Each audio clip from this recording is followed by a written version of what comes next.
Mummy जी good morning. अरे तोहार good morning ओढ़ी की बिछाई।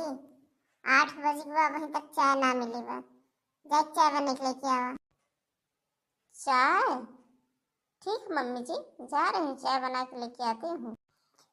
हाँ एक चीज और सुन ले, हम इस तरह का चाय ना पी, हमरे चाय में अदरक ज्यादा मात्रा में डाल दो।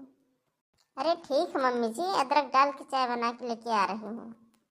हाँ ठीक है, जा अदरक थोड़ा ज्यादा डाल दो, चाहिए जनात रहे। Okay mummy. आजकल के पतोहन के 8 बजे पहले नींद ना पूर हो। हमरे सबका समय रहत रहा 4 बजे सब बिस्तर छोड़ देते रहे। मम्मी जी चाय। हाँ? ई का है बहुरिया? अरे मम्मी जी आप ही ने कहा था कि चाय में अदरक डाल के लेके आना।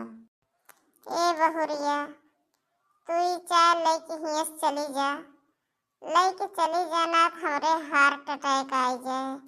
ले जा बहुरिया ले जा।